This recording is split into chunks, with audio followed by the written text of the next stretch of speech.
देखिए, ये राजनीति शास्त्र 10वीं के राजनीति शास्त्र के ये पहला क्लास है, पहला क्लास और पहला पाठ है। तो पहला पाठ में पढ़ना क्या, लोकतंत्र में सत्ता की साझेदारी। लोकतंत्र में सत्ता की साझेदारी पढ़ना है आपको। तो पहला पाठ है क्या, सबसे पहले तो ये टाइटल है लोकतंत्र में सत्ता की साझेदारी। यह है क्या, आपको पहला क्लास इसलिए भाग 1 लिख दिए हम।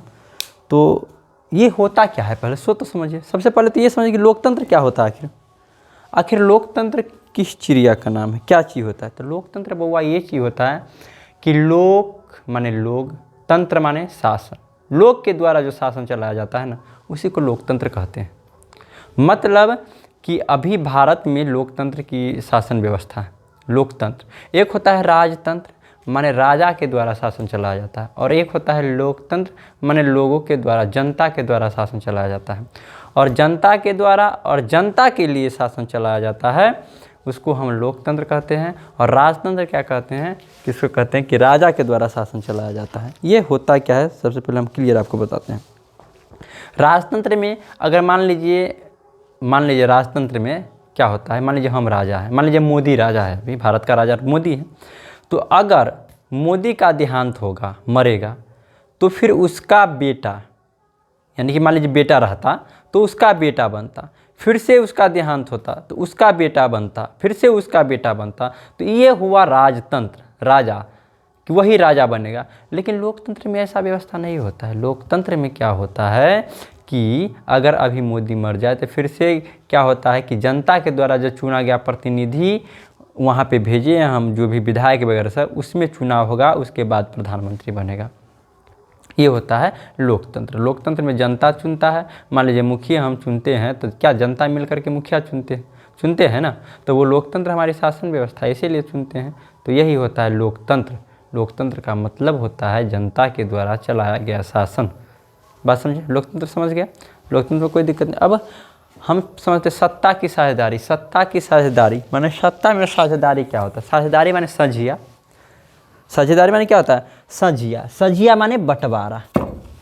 संझिया माने क्या होता है, बंटवारा। तो किसी भी चीज़ में बंटवारा, जैसे खेत वगैरह से में आप बंटवारे करते, संझिया खेत लिए, ये हम कहता है ना कि ये जो है, ये बिल्डिंग जो है संझिया लिए है, ये चीज़ हम संझिया लिए है, मतलब कि बंटवारा में लिए, 2 आदमी मिल करके लिए बंटवारा में।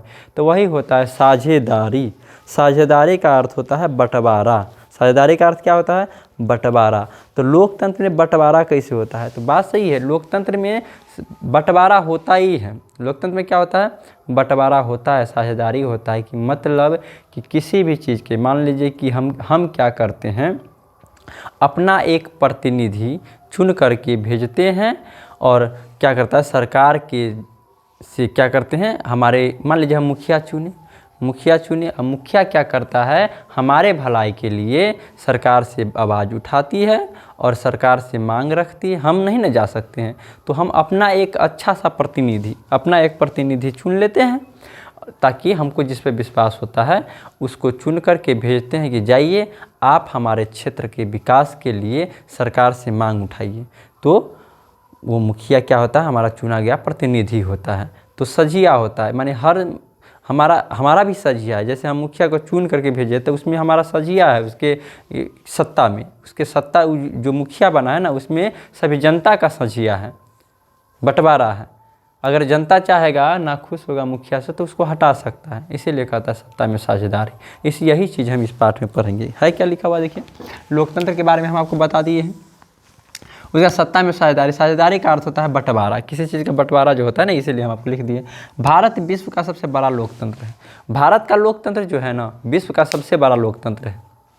अब उसके बाद देखिए, लोकतंत्र में द्वंद्वात्मक व्यवस्था हो जाती है। द्वंद्व, अब देखिए लोकतंत्र के बारे में आप समझ गए, साझेदारी के बारे में समझ गए, अब समझिए द्वंद्वात्मक। द्वंद्व माने युद्ध होता है बुआ, द्वंद्व माने युद्ध होता है, लड़ाई झगड़ा मार पीट। तो लोकतंत्र में मार पीट झगड़ा लड़ाई आम बात है। मुखिया का चुनाव होता है, देखते हैं मार काट पर उतर जाता है। हर गांव में मुखिया का चुनाव होता होगा और वाकिफ़ होइएगा। ग्रामीण क्षेत्र पर जो है पंचायत चुनाव से तो हर कोई वाकिफ़ है ना। पंचायत चुनाव से वाकिफ़ है, बहुत उसमें मारपीट झगड़ा लड़ाई होता है, तो वही होता है लोकतंत्र में द्वंद्व की भावना उत्पन्न हो जाती है, द्वंद्व की भावना उत्पन्न हो जाती है, यानी मतभेद हो जाता है। किस आधार पर क्यों हो जाता है मतभेद? मुखिया की लड़ाई, मुखिया के चुनाव आप जो देखिए मुखिया का हम इसीलिए उदाहरण लेते हैं क्योंकि उससे वाकिफ़ है आप लोग। उसमें क्या होता है, जाति जाति पर मारपीट हो जाता है, जाति जाति पर, कि हम फलना जात के हैं, हमारा जात वाला जीतना चाहिए, हम फलना जात के हैं, हमारे जात वाला जीतना चाहिए। तो जाति जाति पर द्वंद्व हो जाता है, युद्ध हो जाता है, मारपीट हो जाता है। धर्म पर मान लीजिए अगर केंद्र सरकार की तरफ आता है, धर्म पर, हिंदू धर्म मुस्लिम धर्म, देखते हैं मुस्लिम धर्म हिंदू धर्म में कितना एकदम लड़ाई पीट होता है ना। तो ये सब होता है, धर्म की जाति पर द्वंद्व उठ जाता है, झगड़ा लड़ाई उठ जाता है, तो ये होता है द्वंद्वात्मक मारपीट। बस द्वंद्व माने क्या होता है, मोटा मोटी आप याद रखिए, द्वंद्वात्मक, द्वंद्व माने होता है मारपीट, और लोकतंत्र में द्वंद्व मतलब कि लोकतंत्र में जो मारपीट होता है उसी को लोकतंत्र में द्वंद्व की व्यवस्था कहते हैं, द्वंद्वात्मक व्यवस्था कहते हैं। उसका उदाहरण बहुत सारा हम दिए आपको, धर्म के नाम पर, जाति के नाम पर ना, बहुत चीज़ के आधार पर द्वंद्व उत्पन्न हो जाता है लोकतंत्र में। उसका देखिए यहाँ पे लिख दिए, द्वंद्वात्मक एक ऐसी पद्धति है जो असहमति को दूर करता है। उसमें सहमति, आपका जो चीज़ है ना वो असहमति को दूर कर देगा। आप अगर जाति के हिसाब से अगर वोट करते हैं, जाति के हिसाब से, तो फिर आपका कुछ उसमें कुछ भी सहमति नहीं, कि जात है कुछ भी रहे, सहमत मतलब कि वो लायक रहे या ना रहे। मान लीजिए जाति के हिसाब से हम वोट करते हैं, मान लीजिए हम जिस जात का है, कास्ट का है, उस कास्ट को वोट करेंगे, तो लायक रहे या ना रहे, हमारे अंदर जातिवाद की भावना उत्पन्न हुई है, हमारे अंदर जातिवाद की भावना है, तो वो लायक, मुखिया के लायक रहे या सरपंच या कोई भी चीज़, मुख्यमंत्री प्रधानमंत्री के लायक ये रहे या न रहे, तो हम अपने जातिवाद को वोट देंगे। वही बात होती है द्वंद्वात्मक में, द्वंद्व में मारपीट। अब देखिए द्वंद्व के मतलब मारपीट से बहुत सारी घटना हमारे देश में घटित हुई है। मारपीट से जो लोकतंत्र में मारपीट हुआ है, झगड़ा लड़ाई हुआ है, उससे रिलेटिव हमारे देश में बहुत सारे घटना हुआ है, जिस घटना को, कुछ घटना को हम आपको यहाँ पे लिखे हैं। मुंबई में बहुत बराबर घटना होता रहता है। और वैसे भी आप देखें, बिहारी को तो कहीं देख ही नहीं जाता, कोई देश नहीं, कोई राज्य वाला नहीं देख सकता, कहीं भी जाएगा तो बिहारी है, एक हीन के नज़र से देखता रहता है। बिहारी को बहुत सारा राज्य क्या कहता है, हीन के नज़र से देखता है, बहुत हीन के नज़र से देखता है। और मुंबई में क्या है, 49% प्रवासी मुंबई में है। प्रवासी के मतलब मुंबई में जाइएगा ना तो उसमें वहाँ बहुत सारा आपको उत्तर प्रदेश और बिहार के नागरिक मिले। प्रवासी के मतलब क्या होता है, प्र मतलब दूसरा, वासी माने वासी, स्थान माने दूसरे जगह से जो आता है उसको प्रवासी कहते हैं। मान लीजिए हम मुंबई में जाकर बस जाएंगे तो हम क्या कहें, मुंबई का प्रवासी कहलाएंगे। तो 49% प्रवासी मुंबई में थे। 1991 के साथ बात है, उस समय 49% क्या था, प्रवासी। 1991 में 49% था और 2001 में जाकर के यही क्या होगा, 51% हो गया, समझे। 1991 में क्या था, 1991 में आपको 49% प्रवासी था, थोड़ा आगे पीछे होगा। अब उसके बाद 2001 में जाकर के कितना हो गया, 51% वहाँ प्रवासी हुआ। लेकिन 49% जो प्रवासी था मुंबई में, प्रवासी के मतलब हम कह रहे हैं ना, तो मुंबई में ज़्यादा बिहार और उत्तर प्रदेश के लोग हैं, तो बिहार और उत्तर प्रदेश के लोग के बारे में बता रहे हैं। तो उस समय क्या था, वहाँ मराठी, यानी मुंबई के जो लोग था उसको मराठी कहते हैं, मुंबई के जो लोग था उसका वेतन अधिक था। बात समझिए, हम लोकतंत्र में जो मारपीट हुआ है उससे रिलेटिव कुछ घटना के विषय में आपको बता रहे हैं। जैसे मुंबई का बात उठा लिए, तो मुंबई का बात उठाया तो मुंबई में 1991 में 49% लोग बिहारी और उत्तर प्रदेश के लोग थे, प्रवासी थे, मतलब उत्तर प्रदेश के लोग थे, और वो हिंदी भाषा बोलते थे। और मुंबई में मराठी भाषा चलता है, वो हिंदी भाषा बोलते थे। उस समय क्या था कि मुंबई के लोगों को अधिक वेतन देता था, लेकिन यहाँ इसको क्या करता था, कम वेतन देता था, ज़्यादा काम करवाता था।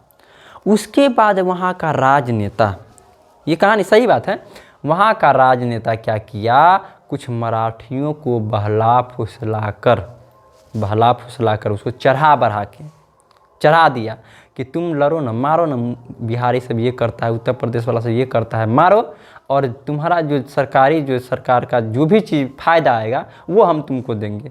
तो उसको तुष्टीकरण की नीति कहते हैं। उसको क्या कहते हैं? तुष्टीकरण की नीति। तो वहाँ के राजनेता तुष्टीकरण की नीति अपना करके मराठियों को बहला फुसला करके वहाँ के प्रवासियों को मार पीट करवाया, पिटवाया। तो ये क्या हो गया? ये क्या हो गया? तो ये एक क्या कहता है, क्षेत्र के हिसाब से द्वंद्व हो गया कि तुम बिहारी हो, हम मुंबई वाले मराठी हैं, तो हम दोनों क्षेत्र के हिसाब से ये हो गया, द्वंद्व हो गया, झगड़ा हो गया। बात समझे? ये था। उसके बाद हम तुष्टीकरण का यहाँ पे परिभाषा लिख दी है, किसी समुदाय को खुश करने के लिए देश को लाभ के साथ समझौता तुष्टीकरण क्या होता है? किसी भी, मान लीजिए कि हम नेता है और किसी को कह देंगे कि बुआ रे तू उसको पीटेगा ना तो हम तुमको ये फ़ायदा देंगे, तो तुष्टीकरण की नीति माने बहला फुसला करके किसी में एक दूसरे में मारपीट करवा देना तुष्टीकरण की नीति कहलाती है। आगे बढ़ते हैं। उसके बाद एक और था, मैसूर में बिहार के स्टूडेंट, बिहारी सबको बहुत मारपीट पड़ता है। कोई भी राज्य में देखिएगा बिहारी सबसे बहुत ज़्यादा, ये सब बिहारी माने क्षेत्र, ये क्या हुआ? क्षेत्र के बिहारी माने एक धर्म के नाम पर तो वो अलग चीज़ है, तुम बिहार के हो, हम यहाँ के हैं, तो मारपीट हो गया, समझे? लेकिन अगर वही मान लीजिए दूसरा देश जाएगा, मुंबई में मान लीजिए क्या हुआ कि दूसरा देश चला जाएगा, जो अमेरिका वगैरह चला गया, तो वहाँ पे ये बिहारी या मराठी नहीं देखा जाएगा, वहाँ पे इंडियन, हम लोग इंडियन हैं। तो ये सब तो लोकतंत्र की माने एकता की भावना वो होती है। तो मैसूर में जब बिहार के लोग बिहार के विद्यार्थी से क्या किया, एग्ज़ाम देने गया तो उसको मारा, बहुत मारा मैसूर के लोग सब, कितना तो जान भी चला गया था इसमें। उसके असम में बिहारी की हत्या, असम में तो बहुत मारता है बिहारी सबको, तो देख भी नहीं चलता, अभी भी वैसा प्रॉब्लम है। तो ये सब प्रॉब्लम है। तो ये सब हुआ क्षेत्रवाद की नीति से द्वंद्व की भावना। तो ये सब क्यों होती है? ये सब राजनीति के कारण होता है। इससे आगे देखते हैं हम, इससे आगे क्या है देखिए उसमें क्या था, हम आपको तुष्टि, अब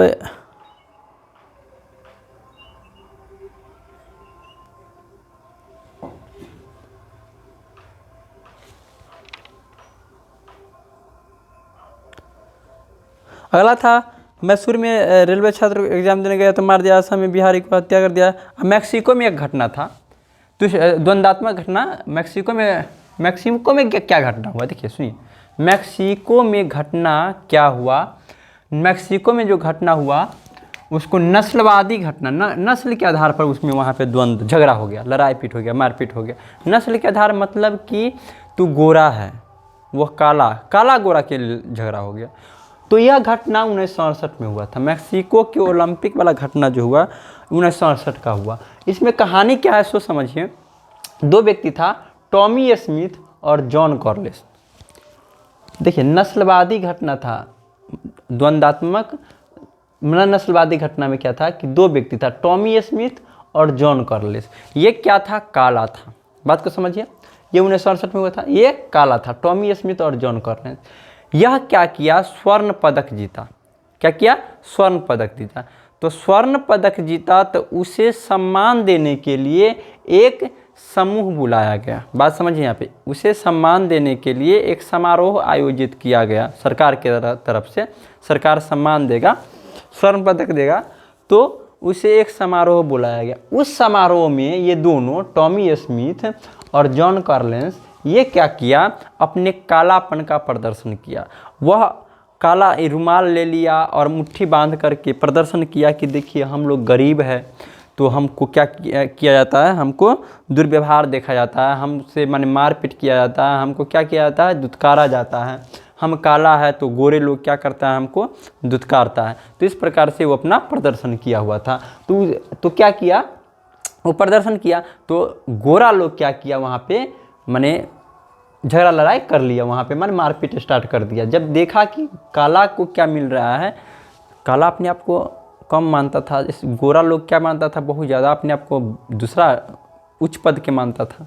तो वो वहाँ पे इस प्रदर्शन को भंग करने लगा। बेल्जियम में एक घटना हुआ। बेल्जियम में क्या घटना हुआ? बेल्जियम की राजधानी ब्रुसेल्स है। ऑब्जेक्टिव में आपको पूछा जाएगा बेल्जियम की राजधानी कहाँ है? ब्रुसेल्स। बेल्जियम की राजधानी ब्रुसेल्स, ऑब्जेक्टिव में पूछेगा।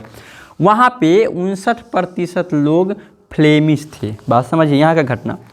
बेल्जियम में 59% लोग फ्लेमिश थे और वो कौन सा भाषा बोलते थे? डच। 59% लोग फ्लेमिश थे, वह डच भाषा बोलते थे। 40% लोग बिलोनिया थे, वह कौन सा भाषा बोलते थे? फ्रेंच। और 1% जर्मन भाषा बोलते थे। इसमें क्या था, ये जो 59% लोग डच और 40% बिलोनिया माने फ्रेंच वाले, तो फ्रेंच वाले लोग जो थे, फ्रेंच वाले वो अधिक समृद्ध थे।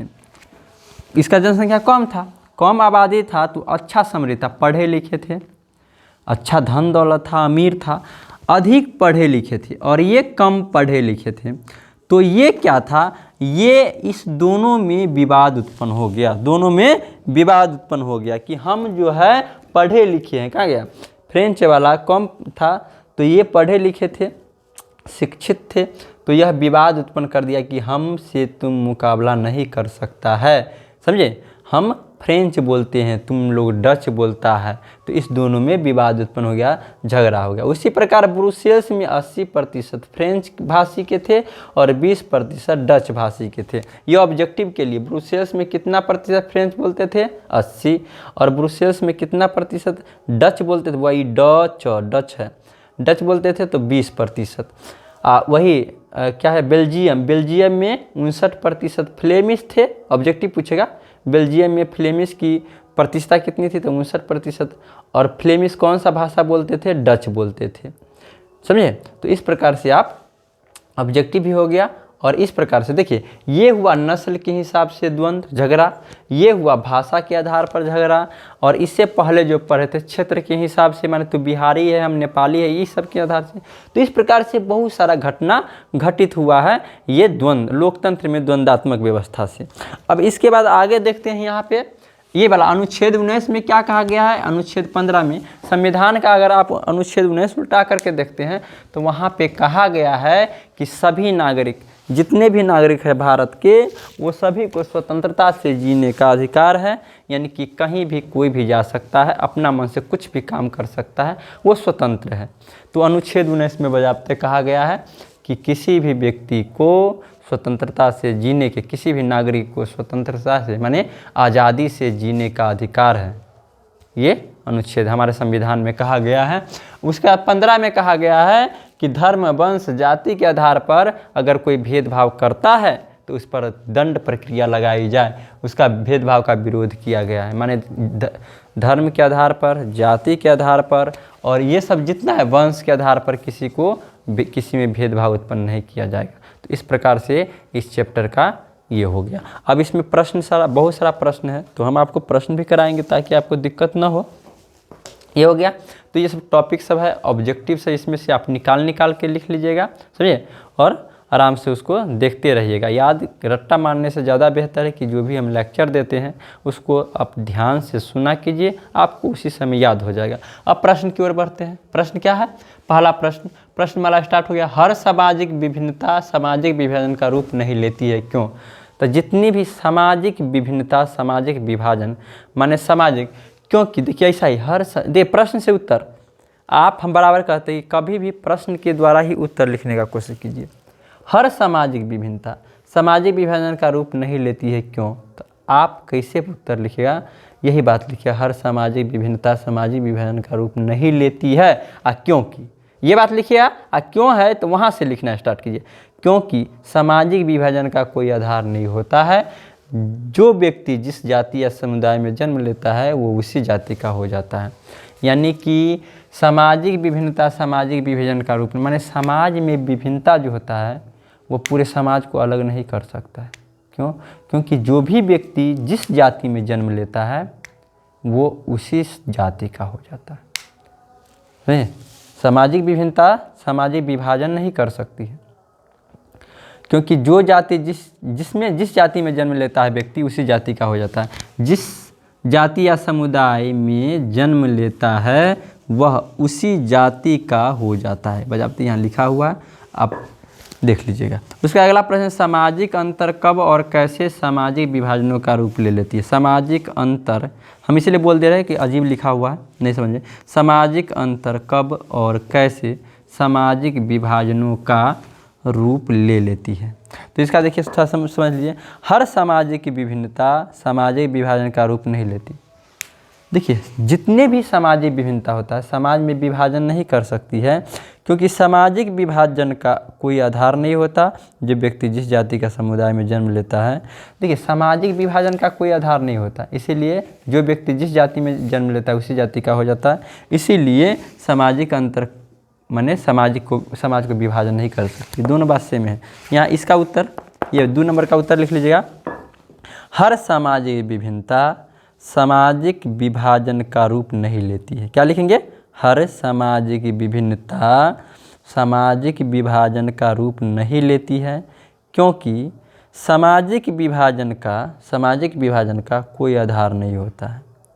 जो व्यक्ति जिस जाति में जन्म लेता है वह उसी जाति या समुदाय का हो जाता है। ये धीरे धीरे वीडियो को पॉज कर करके आप लिख लीजिए इस बात से। तो इस प्रकार से आपको राजनीति शास्त्र का हम क्या किए, आपको पहला चैप्टर का आपको करा दिए। इसके बाद आज हो गया शनिवार, तो हम देखिए जैसे इस शनिवार को ये वाला वीडियो डाले हैं इसका राजनीति का, तो अगला शनिवार को आपको इससे आगे राजनीति के डालेंगे, क्योंकि जितना सब्जेक्ट है आपको गणित लेकर के विज्ञान में कितना हम विज्ञान में क्या होता है, 3 विषय होता है। भौतिकी, रसायन, जीव विज्ञान। सोशल साइंस में 4 विषय होता है। उसके बाद गणित एगो होता है, तो 4 8 हो गया, और हिंदी संस्कृत बाद में करेंगे। तो ये 8 विषय हम आपको बराबर, गणित का रोज़ वीडियो आपको मिलेगा, आपको गणित का वीडियो रोज़ मिलेगा। और इसमें 7 विषय है, तो 7 दिन में एक सब्जेक्ट का वीडियो आपको मिलेगा आपके इस चैनल पे।